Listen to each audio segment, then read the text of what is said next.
Hello, everybody, and welcome back to the show. This episode is brought to you by The Wellness Paradigm, a holistic health coaching company shifting the way that women understand and heal their bodies.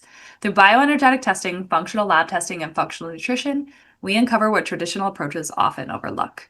So you can stop guessing, start healing, and finally feel like yourself again. No more one-size-fits-all protocols, just real answers, the deep-rooted healing, and the clarity and confidence you deserve to feel incredible. It's time to shift the paradigm of women's health. Now, on to our show. And good afternoon, Maria. Hi, good afternoon. How are you? I am great, and I'm so glad that you are here, ready to share all of your wisdom with our audience. So, we're going to kind of dive into all things behavior and habits, and I'm really excited to hear your approach on this because we've had, many different people come on in so many different aspects, and I think you offer something really unique. So, Maria is a board certified behavior analyst, and she really helps individuals build long lasting skills to navigate adversity through kind of unique frameworks. So, I'm going to just hand the mic over to you, and please tell us a little bit more on who you are, how you got started in this line of work. Thank you so much, Shannon, for this space. I'm really excited to share a little bit of what I do. So I'll just dig into it. So I started working with neurodivergent individuals, I'm going to say 13-ish years ago, 12, 13 years ago. And when I encountered behavior analysis, I kind of fell into it, really kind of found a job. Most of the people that are in behavior analysis have similar stories. They kind of just fell into it. They got a job and they're like, oh, I'm just in love with this, right? So that's kind of like my story. And however, when I was working my first year of working in the field, I was really seeing the potential of behavior analysis in other areas of my life and the people that I knew that could benefit from all of these theories and techniques and principles and so on. I knew very little. I had not gone to grad school then. So I was just like, okay, this is what I want to do. And I want to apply it to a different population and so on. Fast forward, I actually this past weekend, I went to a reunion where there were people from that place that I worked at first. And when I was telling them what I've been up to, one of the individuals that I worked with was like, oh, this is what you've been wanting to do ever since. And I was like, yes, you're absolutely right. At that moment, I was like, okay, this is the right path, because there's a lot of doubt, obviously, when you're building something and when you are going after your dreams or your passions, there is a lot of doubt that comes through. However, I'm focused on seeing all the signs, the positive signs and so on. So I saw this one and I was like, okay, this is the right path. And that's kind of like how I dug into it. Then life brings you things, brings adversity, a lot of pain, and so on. And I found myself in a place where I was like, okay, I need to work on myself. I need to work on like really developing myself, my skills, and so on. So I started applying the science, the behavioral science, to my life, to my own life, to building those skills that I needed to build. All of those skills, realizing, trauma, all my past trauma, realizing how that has affected me, how that's shaped me into where I am and who I am right now, what has been helpful for me and what has not been helpful for me. So when I found all those things that were not helpful, then I'm like, okay, what do I need and what it could be helpful? And then, so I integrated that into my life and I started building those skills based on really my values, really what was important to me. And that was a whole nother discovery too, right? Because I have the values that I thought I had were not necessarily my values. So that was a whole process of identifying what were those values and how I wanted to live my life in a way that it was fulfilling, was meaningful, and was purposeful for me. So that's kind of like how I got into this, kind of this area of behavior analysis. I obviously had a graduate degree to be able to do this, but yes. So the framework that I use to teach those skills is a process-based approach. So really, it is a framework that will help you through processes rather than just, you're going to follow these steps and you're going to do this and that. So it's really it's really a process-based approach that I'm using for it. Yeah. And for somebody that has no idea what a process-based approach means, can you elaborate that? Yes. So what that means is that we are really analyzing what is most important for you, and we are building these skills based on like being present with yourself, committed actions. So you're identifying or finding yourself really, and what that role is in your life and for others.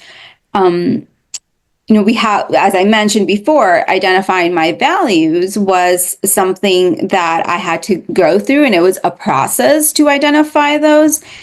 And there were a lot of beliefs, limiting beliefs that I found within those values that I was able to transform through these processes into skills and into better I'm sorry, not better ideas, but better beliefs that help me overcome what I want to do, and beliefs that help me be the person that I want to be. So does that answer your question? Yeah, I think Yeah. so. Okay. Is that more clear? I think I know me, I'm a big like story-based kind of person, Mhm. especially with, something, taking something kind of analytical and moving it into something Mhm. like, a client story. Do you have kind of a client story that kind of comes to mind on how you kind of use your specific practices and kind of help them move through a specific, you know, problem or, adversity that they were going through? Sure. Let me think. So I'm sorry. You got me there. I'm like, I know I do. I can't think of something right now. But I'll tell you something about myself if Sure. that helps. Yeah. Um, so let's see. Let's go with like a limiting belief, right? I have these limiting beliefs. Um, let's pick one. I let's go with body image. So I have this limiting belief, growing up, there were comments that were said to me like, "Oh, your belly looks like this," or "Why does your belly look like that all the time?" Like why is your body in that way or form? And so read obviously with more information, I'm like, why am I feeling so that those comments now turned into these feelings where I am feeling these emotions where I am feeling less than or not enough, or now I'm feeling ashamed of my body, or I'm feeling guilty about how my body looks because I'm thinking it is my responsibility how it looks. And if it doesn't look that way, then I'm failing to actually care about my body, right?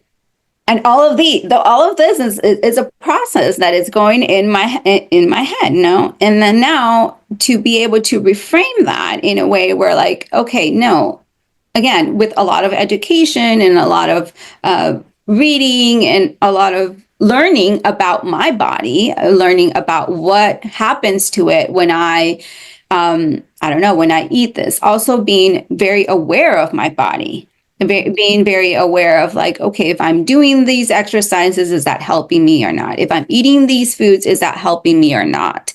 and then identifying all of those in order for me to reframe that. But with this information, now I have the knowledge of, okay, it is really not me. There are other things that are beyond my control that I just can't I can't control, right? They're just there, and there's nothing I can do other than like continue to build on those skills and to build on this and do my best and really take it as that. I'm doing my best. I'm being very compassionate with myself. So again, like all of that process is in involves a lot of other areas and a lot of other things. So it's not, and that's, I guess that's what I mean with, it's not like a follow these steps and you'll get these results. And it's really what I like about it too, is that it's very individualized. So we're going to work on the things that you are needing to work on, the things that you feel that are, in some way preventing you from doing something, or just making you feel bad about yourself.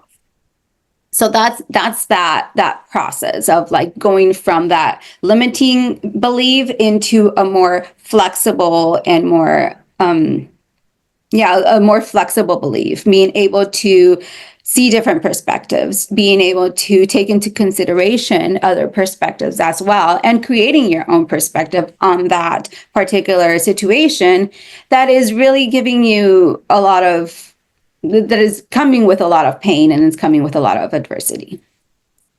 Yeah, yeah, I know that's a really common one for a lot of people. And having these tools can be really helpful, especially when these are very deeply ingrained Mm-hmm. in us, oftentimes from, childhood, early childhood too. So, Yeah. uh, And we really think like, it's just something that they told you. Why is this affecting you that much? yes. And that was a long time ago. You should be over it. But we don't realize how our words really affect people. So, that, and they have a long lasting effect on you, whether that's a positive thing or a negative thing. So it's really about what's working for you. I'm sure we all have some other really great things that were told to us throughout our childhood that are keeping us alive and are keeping us going and are giving us a lot of strength. But at the same time, that's where we have to evaluate, what is working for me and what is not working for me. Is this belief serving me, or is it not? That's a big question. That's a big one. Is this really serving me? Chances are most of the time Hmm. not. But we were chatting a little bit before the podcast too, about different modalities. And, for me, bioresonance, like you can see all this trauma and all this stuff. You're like, oh, I didn't really think that. I thought I was over that. And your body holds on to it. It keeps a score. Absolutely. Yeah.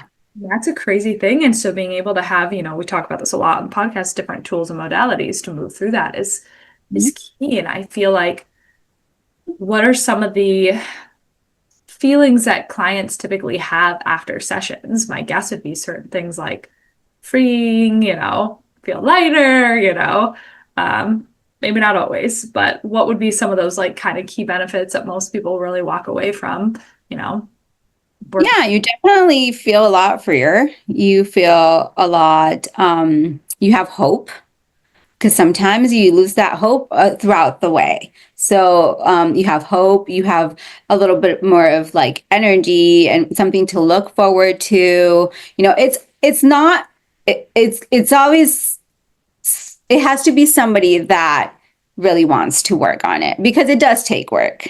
For sure.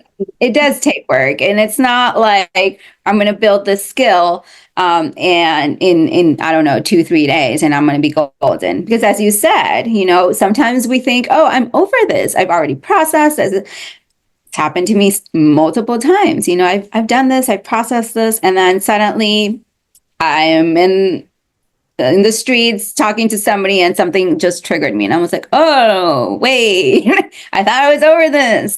And like, but that is exactly what exactly why I'm here.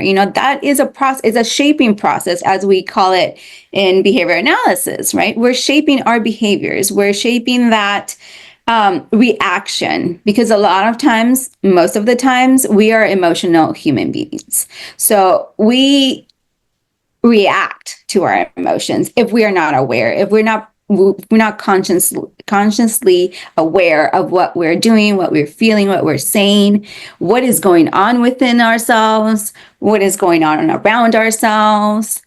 Hormones at this time in our lives is something that some days and I'm learning that as we go. Some days I wake up and I'm like, why am I feeling like this? Why do I like what's going on? What's wrong? Like nothing was wrong yesterday. I was feeling 100% yesterday. Like what just happened? I just went to sleep and suddenly I'm not. And so understanding those things and really taking the time to observe that, to ask those questions. Why am I feeling like this? Is this working? Am I doing something? Or is this just something natural, normal that I have to overcome and I just kind of let go? I'm very big about just feeling the feelings and not necessarily reacting to them. That's a practice that we I work a lot with is, okay, what's going on? And it's okay. Like normalizing that we have all these feelings to feel them. If we don't feel anger, then we're not going to feel happiness or joy. If we don't feel those not so pleasant feelings, then we're not going to be able to feel those really awesome and pleasant behaviors. So really having that duality and being able to navigate that in a way where like, okay, what do I need when I'm feeling down? Analyzing, what do I need? What do I need do I need a coffee? Do I need a break? Do I need to lay in bed for like 30 minutes extra today? Do I need a day off? Like, what do I need? How do I make myself feel better? And a lot of that is your environment, which is also something that is very important to me. And that's something that I always tell clients, your environment is key. So really, if you want to be successful, you need to set up your environment in order to be successful. Clearly, it's a lot more complicated than that, but you can make very small, simple, and easy adjustments to your environment that will set you up for a more lasting result on what you want. I think people really underestimate the power of their environment. Yeah, yeah. And there's a little quote that I really like. It says like when a flower is not blooming, you don't blame it for it not blooming, right? You change the environment. What does it need? Does it need more water? Does it need more sun, or a plant or a flower? Either one. Where does it need to be? Is it sick? Like what's going on? So all of that, and then all of what you're doing is you're adjusting the environment in order for this plant or this flower to actually bloom and grow and be healthy. And that's kind of like what we are. We're part of the environment, and the environment is constantly affecting us and being part of our lives and making and affecting all of our choices, our decisions every day. Like even social media. I love social media because I've been able to meet a lot of great people. But I had to tailor my environment, even in social media, to not be exposed to certain things that were not serving me. So even there, like just adjusting that environment. Yeah, that's a big one with social media. Yeah, just like I Mhm. tell clients, like unfollow accounts that make you feel less than, if they're not serving you and Yeah. they're making you feel a certain way. Why do we keep doing that to ourselves? So it's And add the ones that make you feel better. totally, yeah. Mhm. That's a small one, but you don't realize what do you do first thing when you wake up, typically, or go to bed. Now I can Mhm. have words on that too, but it's like you're Sure, sure. Yeah, yeah. first thing in the morning and when you go to sleep, and that's embedding in your Mhm. subconscious. I'm not enough, or what am I doing wrong, or these people have their life more together than I do, or whatever story you want to tell yourself on this highlight reel. But yeah, it's I'm glad you kind of mentioned that as well. So Yeah, yeah. if somebody was kind of dealing with, a hard time wanting to realign, wanting to just feel like a better version of themselves, like what would be one or two things that you would tell them to kind of get them going in the right direction? So it would depend. Yeah. I just laugh because that's kind of like my answer all the time. It will depend because we are all different, right? We all have different needs and everybody will need something different to start. We're also everybody in a different stage of our lives and there's a lot of different events going on around us. So really it depends on what they want. Um, and how much time do they want to invest? So let's say this is a person that doesn't really have a lot of time and they're still like in the beginning of like, okay, maybe I need to change something, but I'm not sure what to do. I would probably recommend a book, audiobook, or a podcast to start there and to just kind of get a little bit of that information in their radar, right? And then just here's some information, look into it, see if you resonate with any of it. And if you do, let's talk about what you're resonating with, how are you feeling about it. A lot of it too is like that gut feeling, right? Like if you, as you said, if you're coming to me is because there's something that you don't necessarily feel that is going well. So helping them, I would definitely help them identify first what is it that is not going well. Mm. And then once we identify that, and again, that could be with books, a podcast, whatever other information, conversation, um, any of those means. And then after we identify that, then we would be working on those specific things. What I like to do is I like to break it down in like the most simple and pragmatic intervention because it's hard. Building a skill, building a habit is hard, and you're gonna fall off the wagon many times. The idea is that you have to come back and you're just training, you're literally just training your brain that this is what we're gonna start doing. And your brain is always going to say, no, that's too hard. No, that's too much work. No, no, no. And your persistence will say yes, yes, and yes. And then once you're doing it regularly, now that becomes a habit. And then you build on those habits, and then you have these beautiful skills that you can use not only for that particular situation, but you can use it in many other situations in your life, many other scenarios in your life. And that is the goal. That is the goal to get that, to build those. And that doesn't mean that your life is going to be wonderful and beautiful all after that, but it's going to mean that when those hard times come and when those that pain shows up, then you have this tool that you're like, oh yes, I know how to use this tool, and it's less hard to use it as opposed to like not having any tools in your box, and then where do I go now? Yeah, yeah. But I think even with just mentioning that, like, it's simple stuff, we overcomplicate a lot of things, especially when it comes to a healing journey, whatever that looks Mhm. like. It's like, Mhm. I've done all of the things. Tell me something like magical that I've never tried. It's like, well, it's probably not that. It's Yeah, probably exactly. the basics you're missing, and trying to avoid, for whatever reason. Um, so, Yeah. And that's a big one. In this framework, the experiential avoidance is it's a big thing. Like, we are all avoiding those adverse situations. We don't like to feel uncomfortable. We don't want to feel uncomfortable. However, that like and then that's the thing, like changing that relationship with those thoughts and those situations, because that uncomfortableness is going to make you grow. It's going to actually help you feel better after you're uncomfortable. So really that's the thing. You need to be able to be uncomfortable. If you come to me and you're like, yeah, no, I don't want to be uncomfortable. I want this.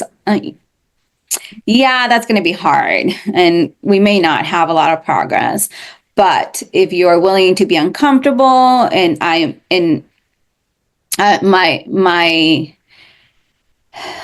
goal is for you to not feel pressured, but also to push yourself a little bit. You could do harder things. And we're just scared to take these steps, but we can definitely do it. And that's the thing. Like when we start little, then we can build on that and we can make it harder and harder. And you are starting to gain more and more confidence when you see that you were able to do this thing that you thought you couldn't do, even if it was a little step, even if it was like setting a small boundary, even if it was saying no to your neighbor, whatever it is.